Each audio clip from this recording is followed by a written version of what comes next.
رفع یدین کے بارے میں آپ ایسا کریں کہ ترمذی شریف لے لیں، اس میں اللہ ان کی قبروں پہ کروڑوں رحمتیں فرمائے، انہوں نے دونوں حدیثیں لکھی ہیں۔ رفع یدین کی حدیث کا بھی باب باندھا ہے اور رفع یدین نہ کرنے کی حدیث کا بھی باب باندھا۔ اور اسی طرح حضرت عبداللہ بن مسعود رضی اللہ تعالیٰ عنہ کی روایت ہے کہ انہوں نے فرمایا تھا کہ لا اصلی بکم صلاۃ رسول اللہ صلی اللہ علیہ وسلم، میں حضور کی نماز پڑھ کے دکھاؤں آپ لوگوں کو؟ انہوں نے کہا کہ ہاں، تو انہوں نے رفع یدین نہیں کیا۔ اور عبداللہ بن مسعود رضی اللہ تعالیٰ بڑے جلیل القدر صحابی ہیں اور بڑے فقیہ صحابی ہیں۔ اگر حضور کی زندگی میں بھی ایسا مسئلہ آتا اور لوگ کہتے کہ حضرت عبداللہ بن مسعود نے یہ کہا ہے، تو فرماتے جس بات میں عبداللہ راضی، میں بھی راضی، میرا رب بھی راضی، یہ وہ بندہ، اور اس نے رفع یدین نہیں کیا۔ دوسرا، ان جھگڑوں میں نہ پڑھیں کہ رفع یدین کوئی فرض تو نہیں ہے، نہ واجب ہے۔ اور حضور نے جب نماز سکھائی ایک صحابی کو جو غلط نماز پڑھتا تھا، ہر چیز سکھائی ہے کہ اذا کبر فکبروا، جب امام کہے اللہ اکبر تم بھی اللہ اکبر کہو، اور جب امام تلاوت کرے اذا قرأ فانصتوا، جب پڑھے تم چپ رہو، اور جب رکوع میں جائے تم بھی رکوع میں جاؤ۔ اس حدیث میں رفع یدین کا ذکر ہی نہیں ہے۔ جب حضور ہر چیز بتلا رہے ہیں، تکبیر تحریمہ سے لے کر سلام تک، تو آخر کیا وجہ ہے کہ ذکر نہیں ہے؟ اور دوسرا، اللہ پاک اگر حوصلہ دے، اور ہم تو رفع یدین کرنے والوں پہ کبھی اعتراض نہیں کرتے، ہم کہتے ہیں وہ بھی حق پہ ہیں، ان کے پاس بھی حدیث رسول اللہ ہے صلی اللہ علیہ وآلہ وسلم، لیکن کسی کو یہ بھی حق نہیں پہنچتا کہ احناف پہ بلا وجہ اعتراض کرے۔ اور محدثین سے پوچھیں، ایک قاعدہ ہے محدثین کا کہ وہ جب اپنی کتاب میں باب باندھتے ہیں نا، تو ایک باب پہلے ہے ایک بعد میں ہے، تو جو بعد والا ہوتا ہے وہ ناسخ ہوتا ہے پہلے کا۔ تو جتنی بھی محدثین نے حدیثیں اپنے باب باندھے ہیں، جن میں رفع یدین کا ذکر ہے وہ پہلے ہے، جن میں رفع یدین کا ذکر نہیں ہے وہ بعد میں ہے۔ کوئی ایک ہمیں محدثین کا باب دکھا دے کہ رفع یدین نہ کرنے والا پہلے اور کرنے والا بعد میں ہو۔ تو بہرحال یہ ایک علمی بحث ہے، اللہ ہدایت دے، اور جو کرتے ہیں ان پہ کبھی اعتراض نہ کرو، اور جو نہیں کرتے ان کو بھی برا نہ کہو۔ تو مسئلہ یہ رفع یدین کا نہیں ہے۔ اور دوسرا یہ کہتے ہیں کہ رفع الیدین سنت ہے واجب، اے سوال کرو، ہم کل کہتے ہیں کہ واجب ہے، ہم کہتے ہیں ہاتھ باندھنا بھی سنت ہے، ہاتھ چھوڑ کے نماز پڑھنا بھی سنت ہے۔ بلکہ مجھے یاد آ گیا آپ کی بات سے، وہ قریشی صاحب نے سوال، ایک بندے نے سوال پوچھا نا کہ جی میں نے اتنے عرصے سے رفع یدین، بلکہ اس نے کہا جی میں نے اہل حدیث سے پوچھنا ہے مسئلہ۔ وہ اہل حدیث نے جب جواب دیا نا، اس نے کہا جی آپ کی جو ہو گئی ہیں بس ان کو چھوڑ دیں۔ اس نے کہا جی رفع یدین کے بغیر نمازیں پڑھی ہیں۔ حنیف قریشی صاحب فوراً بول پڑے، انہوں نے کہا اس سے مسئلہ یہ نکلا کہ آپ کے نزدیک رفع یدین کے بعد نماز ہو جاتی ہے۔ وہ قاری صاحب نے کہا، خلیل صاحب نے، انہوں نے کہا جی میرے سے سوال ہوا ہے۔ انہوں نے کہا جی مسئلہ تو میں نے نکالا نا۔ جی مسئلہ میں نکالتا ہوں مفتی حنیف قریشی صاحب۔ فقہ حنفی کا بنیادی مسئلہ ہے کہ نماز میں ہاتھ باندھنا یہ نماز کا رکن نہیں ہے بلکہ سنت ہے، اور بارِ شریعت میں لکھا ہے کہ اگر امام رکوع میں ہو تو آپ رفع الیدین کر کے ارسال الیدین کریں، ہاتھ باندھیں نہیں، ارسال الیدین کر کے تھوڑی دیر کھڑے ہوں، جتنی دیر کم از کم ایک تسبیح کہا جا سکے، اس کے بعد رکوع میں جائیں۔ وہ کہتے ہیں ہاتھ باندھیں گے نہیں، یہ بارِ شریعت میں لکھا ہوا ہے۔ تو فقہ حنفی میں ہاتھ باندھنا سنت ہے۔ ہم کہتے ہیں جہاں آپ نے رفع الیدین کی سنت کو چھوڑا ہے، سنت کہہ کے آپ ہاتھ باندھنا بھی چھوڑ دیں، ہم آپ کے ساتھ ہوں گے۔ کبھی اس سنت کی بھی قربانی دیں نا، جب سنت کو آپ کہتے ہیں، ہم آپ کو پھر ترمذی کی حدیث نہیں سنائیں گے کہ 6 لوگوں پہ اللہ کی لعنت ہے، ان میں سے ایک وہ ہے جو میرے اہل بیت کی توہین کرے اور ایک وہ ہے جو میری سنت کو چھوڑے جان بوجھ کے۔ ہم یہ آپ کو ترمذی کی حدیث نہیں سنائیں گے، وہ آپ اپنے آپ کو خود ہی سنائیں گے کہ ہاتھ باندھ کے نماز پڑھنا یہ کہتے ہیں سنت ہے، کہتے ہیں قیام واجب ہے۔ یہ ڈاکٹر طلقادری صاحب کا ایون کلپ چڑھا ہوا ہے، میں نے خود سنا اگلے دن کہ جی ہاتھ باندھنا تو بیسک ارکان میں سے نہیں ہے، بیسک رکن تو قیام، رکوع کے بعد کھڑا ہونا، اس کے بعد 2 سجدے، 2 سجدوں کے درمیان بیٹھنا، 2 رکعتوں کے بعد بیٹھنا اور آخری تشہد بیٹھ کے سلام پھیرنا، ٹھیک ہے بیسک ارکان یہی ہے۔ ہم کہتے ہیں صرف رفع الیدین سے کیوں چیڑا ان کو؟ یہ جس طرح رفع الیدین چھوڑتے ہیں، اور کبھی کبھار وطروں کا رفع الیدین بھی چھوڑ دیں، کبھی کبھار عید کا رفع الیدین بھی چھوڑ دیں، تاکہ سنتے چھوڑنے کی عادت ڈالیں نا۔ یہ دوسری طرف یہ کہتے ہیں یہاں مسواک بھی لگائی ہوتی ہے، چھوٹی چھوٹی سنتوں میں عمل کرتے ہیں، اور جب رفع الیدین کی باری آتی کہتے ہیں سنت یہ خیر ہے بس۔ تو بھائی اس کی پھکی میں ان کو دے سکتا ہوں کہ ہاتھ باندھنا بھی سنت ہے، اسے بھی چھوڑو۔ نہیں یہ تو انہوں نے بات کی ہے نا، انہوں نے کس نے کی تھی؟ عباس رضوی صاحب کے میں نے سنا تھا، کس کی سنا تھا؟ انہوں نے کہا جی ہم نے یہ بات کی نہیں، ہمارا تو مقدمہ ہی نہیں سمجھتے اہل حدیث حضرات، وہ کہتے ہیں جی ہمارا مقدمہ یہ نہیں ہے کہ ہم کہتے ہیں رفع یدین مطلب ہے کہ یہ سنت ہے، یعنی وہ کہتے ہیں جی ہمارا موقف یہ ہے کہ یہ ہے صحیح، بالکل ہم مانتے ہیں یہ سنت بھی تھی منسوخ ہوگی نا. نہیں، یہ مقدمہ ان کا دوسرا ہے. ان کا مقدمے دو انہوں نے، یہ مفتا بی والا چکر ہے. کبھی یہ مسئلہ بناتے ہیں، کبھی کہتے ہیں جی آپ شافعی مالکی اور حنبلی ہو کر سکتے ہیں، یہ کہتے ہیں نا. تو آپ لوگوں کو یہ مشورہ دے رہے ہیں کہ وہ منسوخ شدہ سنت پہ عمل کرنے کے لیے حنفی مالکی اور حنبلی ہو جائے. تو کہتے ہیں نا وہ بھی تو سرجن ہی تھے نا، آپریشن کریں گے مریض مر جائے گا، کوئی نہیں کہتے نہیں سرکار، نا جب آپ پہ چیز عیاں ہو چکی ہے کہ یہ چیز متروک ہے نبی علیہ السلام کی سنت، تو آپ لوگوں کو متروک شدہ سنت کے مشورے کیوں دیتے ہیں؟ نہ دیں مشورے. پھر آپ مالک کو بھی غلط کیا اور لوگوں کو کہ کبھی مالکی نہ ہونا کیونکہ متروک شدہ سنت پہ عمل کر رہے ہیں. یہ ان کے جواب یہ ہوتے ہیں. اور دوسری طرف یہ جواب ہوتا ہے کہ ہے تو سنت ہی، اگر کوئی چھوڑ دے تو کیا نماز نہیں ہوتی؟ یہ دونوں جواب دیتے ہیں. میں نے بتایا نا فقہ حنفی مجموعہ ہے بے شمار اقوال کا. یہ اس کا آپ کو نمونہ اس میں ملے گا جال حق میں، جہاں کے بھی مفتی صاحب لکھتے ہیں نا سوال کے جواب میں لکھتے ہیں، اس کے کئی ایک جواب ہو سکتے ہیں. سوال ہی کون ہے، کئی ایک جواب ہو سکتے ہیں تاکہ ایک جواب فٹ ہوئے. میں تسی جننے آلو فٹ کرو گے میں تو اتنے ہی آلو اور فٹ کرا گا. اسی ایسے آلو فٹ کریں گے کہ سارے چپس نہیں کھاتے ہوں گے کسی نے. وہ جواب بھی دیا گا کہ یہ بالکل جھوٹ بولتے ہیں کہ منسوخ ہے اور متروک ہے. بالکل ہم کہتے ہیں یہ ایک حدیث ثابت کریں. آج تک انہوں نے جتنی حدیثیں نکالی ہیں نا عبداللہ ابن مسعود کی، اس میں صرف یہ آتا ہے، وہ روایت بھی ضعیف ہے اگر یہ صحیح بھی مانے، اس میں صرف آتا ہے ابن مسعود نے نماز پڑھ کے بتائی. اس سے ایک دوسرا طریقہ ثابت ہوتا ہے. جیسے پگڑی والی حدیث سے ٹوپی کی نفی نہیں ہوتی، ٹوپی والے سے پگڑی کی نہیں ہوتی. منسوخ کی کوئی روایت نہیں ہے کہ رفع الیدین منسوخ ہے.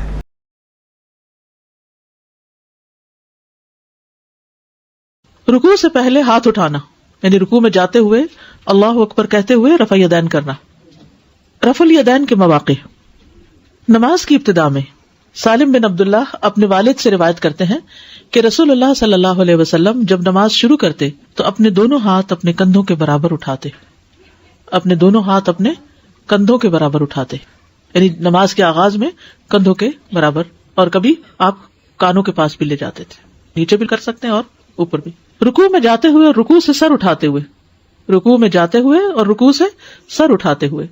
صحیح بخاری کی روایت ہے. اور جب رکوع کے لیے اللہ اکبر کہتے یعنی نبی صلی اللہ علیہ وسلم، اور جب اپنا سر رکوع سے اٹھاتے تب بھی اپنے دونوں ہاتھ اسی طرح اٹھاتے تھے جیسے شروع میں اٹھائے، اور سمع اللہ لمن حمدہ ربنا ولک الحمد کہتے.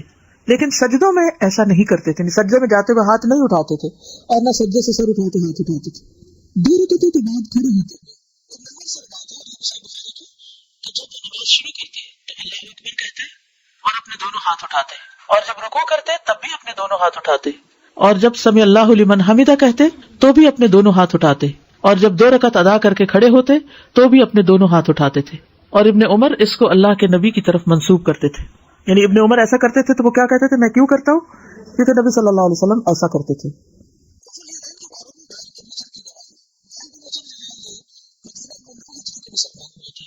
اس کے بعد اگلے سال تیسرے دن کو دوبارہ مدینہ آئے تھے.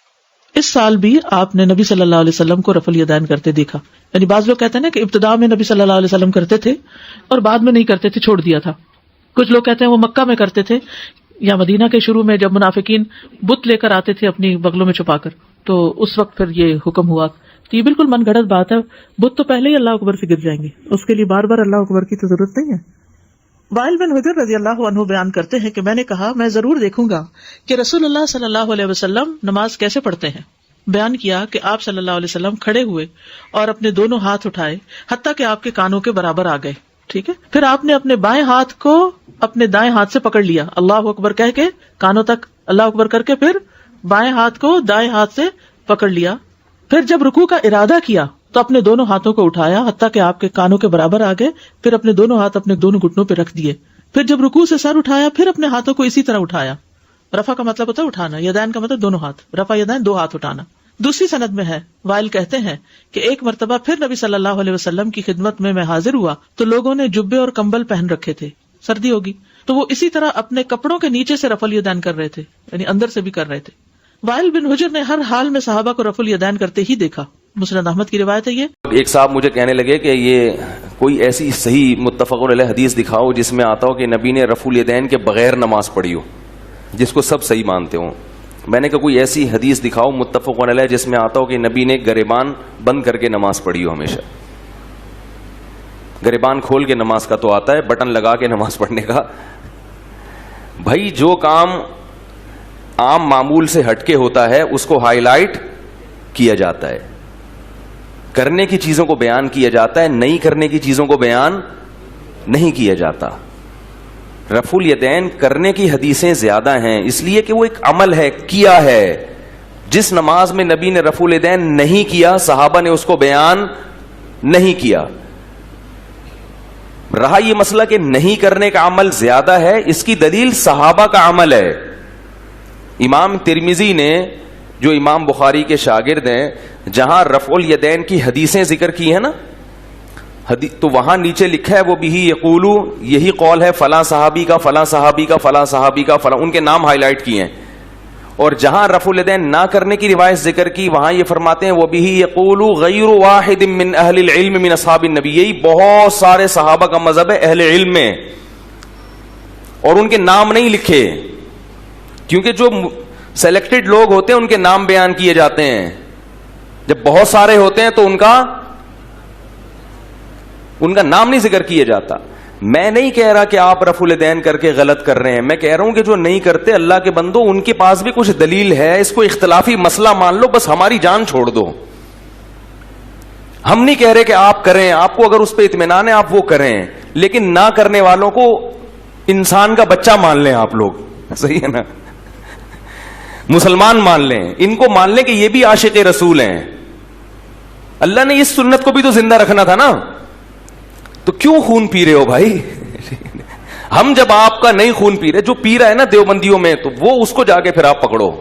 بعض دیوبندی ہیں وہ مناظر اور وہ رفع الیدین کا انکار کر دیتے ہیں، غلط کر رہے ہیں وہ، لیکن سارے تو ایسے نہیں ہیں نا بھائی. کسی ایک کو دیکھ کر آپ سب پہ فتویٰ تو نہیں لگا سکتے. تو اس لیے ہاں یہ اشکال ہوگا کہ امام ترمذی نے اس کی سند ذکر نہیں کی، تو جو مشہور چیزیں ہوتی ہیں ان کی سند ذکر نہیں کی جاتی. یہ ادنا طالب علم جو حدیث کا ہے وہ جانتا ہے کہ بہت سارے مذاہب کو نقل کیا گیا ہے بغیر سند کے، لیکن ان کی شہرت بہت ہے اور ان کو نقل کرنے والے بڑے مستند لوگ ہیں، اس کو مانا جاتا ہے. اور یہ خود اہل حدیث حضرات بھی کرتے ہیں یہ کام. دیکھو امام طحاوی رحمہ اللہ تعالی نے لکھا ہے کہ بعض لوگوں کا یہ مذہب ہے کہ 3 طلاقیں ایک ہوتی ہیں، حالانکہ امام طحاوی نے اس کی سند ذکر نہیں کی، لیکن تمام اہل حدیث حضرات امام طحاوی کے اس قول کو لیتے ہیں. دیکھو ان کے دور میں کچھ لوگ 3 کو 1 کہتے تھے، حالانکہ انہوں نے سند ذکر نہیں کی ہے، لیکن یہ بہت بڑے محدث ہیں تو ان کی گواہی کو معتبر مانا جاتا ہے. بھائی انہوں نے دیکھا اپنے زمانے میں، وہ کہ سند تھوڑی نقل کریں گے، ایک مشاہدے پر مبنی ایک حقیقت ہے. تو امام ترمذی بھی جانتے ہیں کہ یہ تواتر سے چلا آ رہا ہے صحابہ کے بارے میں، ان کے شاگردوں کے شاگرد جو نہیں کر رہے. پھر مصنف ابن ابی شیبہ کی روایت ہے خلفائے راشد حضرت ابو بکر عمر کے بارے میں، عبداللہ بن مسعود کی، کہ میں نے ان کے پیچھے نمازیں پڑھی، ان کو رفع الیدین کرنے والا نہیں پایا. خود عبداللہ بن مسعود کا جو اپنا تواتر سے عمل چلا آ رہا ہے سینہ بسینہ وہ یہی ہے. ان چیزوں میں فرق نہیں ہے کہ کسی نے نماز ہاتھ باندھ کے پڑھ لی، اور اگر ایک آدمی ارسال الیدین ہاتھ چھوڑ کے پڑھتا ہے تو میری بات علماء میں کسی کو پسند آئے یا نہ آئے، میں کسی کی پسند ناپسند کی پرواہ نہیں کرتا، میں پرواہ کرتا ہوں صرف اللہ اور اس کے رسول کی پسند کی. تو جنت ہاتھ باندھ کے پڑھنے والوں کے نام رجسٹری نہیں ہے، اور جنت ہاتھ چھوڑ کے پڑھنے والوں کے نام بھی رجسٹری نہیں ہے. یہ باندھنا اور چھوڑنا تو ارکان صلاۃ میں سے ہی نہیں ہے سرے سے. آپ ہاتھ چھوڑ کے پڑھتے رہیں، ہاتھ باندھ کے پڑھتے رہیں، دونوں سبیل میں جنت کا جانے کا امکان موجود ہے، دروازے کھلے ہیں. ان چیزوں میں فرق نہیں پڑتا.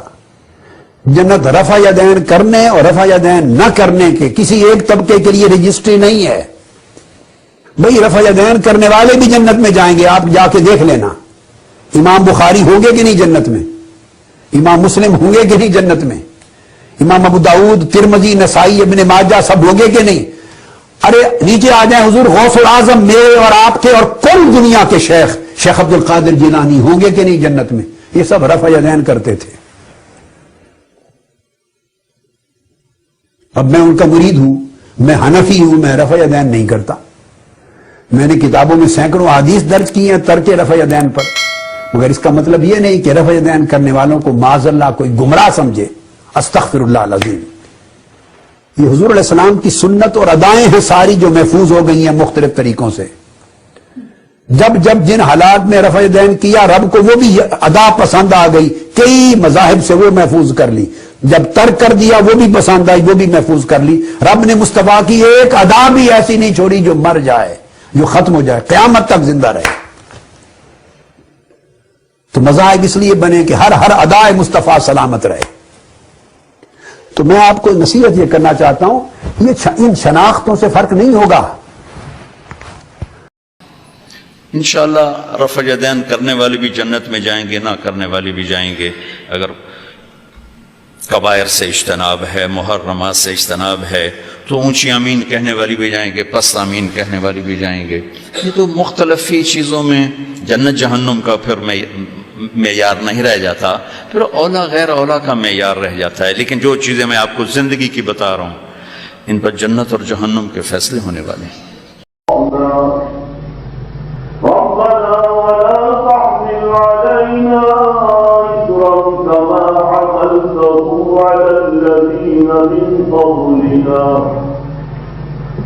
ربنا ولا تحملنا ما لا طاقة لنا به واعف عنا واغفر لنا وارحمنا أنت مولانا فانصرنا على القوم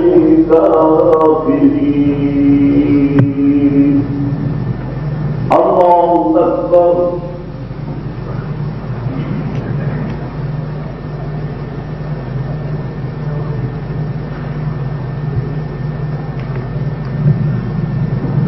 سمع الله لمن حمده. الله أكبر. جی یادیں بھائی صاحب نے سوال کیا کہ رفعتین کرنا چاہیے کہ نہیں, and there is a misconception کہ کچھ لوگ یہ سمجھتے ہیں کہ رفعتین اس لیے کیا جاتا تھا کیونکہ لوگ جب نماز پڑھنے آتے تھے تو ان کے بغل میں بت رکھتے تھے, تو بت کو گرانے کے رفعتین کیا جاتا تھا. یہ کدھر بھی حدیث میں نہیں لکھا ہوا ہے, کوئی بھی صحیح حدیث میں لکھا ہوا ہے. اگر مان لو یہ بات صحیح بھی ہے کہ لوگ بت پکڑ کے لے کے آتے تھے تو اسی لیے رفعتین کرنا چاہیے, تو ہر فرقے کے لوگ جب نماز پڑھتے شروع میں جب اللہ اکبر کرتے ہیں تو ہاتھ تو کان تک اٹھاتے ہی ہے, تو جب ہاتھ کان تک اٹھاتے ہیں when they raise the hand تو بت آٹومیٹک گر جاتے, تو پھر سے رفعتین کرنے کی ضرورت ہی نہیں. تو یہ کہنا کہ پیپل یوزڈ ٹو ڈو رفعتین because they wear idols in the armpit is totally wrong. It's not mentioned in the hadith. The reason why Muslims should do raf'atayn, it is because mentioned in the Sahih hadith of Sahih Bukhari in point number 1 in the book of Salah. The Prophet, whenever he offered Salah, when he prayed, he did raf'atayn. So based on this Sahih hadith, every Muslim when they offer Salah, they are supposed to do raf'atayn. حرج نہیں. رفعتین چھوڑنے میں جہاں حرج آتا ہے وہ سن لیجئے. ایک شخص کہتا ہے مجھے علم ہے کہ اللہ کے رسول صلی اللہ علیہ وسلم کی حدیث ہے, میں جانتا ہوں, صحیح حدیث ہے, صحیح بخاری میں ہے, صحیح مسلم میں ہے, میں نے پڑھی ہے, سب چیز کا مجھے علم ہے, لیکن میں یہ کیوں نہیں کرتا؟ اس لیے کہ جس مذہب, جس فرقے اور جس گروہ کے اندر میں ہوں, جس جماعت کے ساتھ میرا تعلق اور میرا رشتہ ہے, میرے مولوی صاحب نے اس کی اجازت نہیں دی, میرے پیر صاحب اس کی اجازت نہیں دیتے. حدیث ٹھیک ہے, قول رسول ٹھیک ہے, اللہ کے نبی صلی اللہ علیہ وسلم کی باتیں ٹھیک ہے, مجھے پتا ہے, لیکن چونکہ چیکے چنانچے چونکہ میں فلاں فلاں فلاں فلاں پیر صاحب کے پیچھے جاتا ہوں, فلاں فلاں فلاں فلاں حضرت کی بات مانتا ہوں, میں اس سنت پہ عمل نہیں کر سکتا.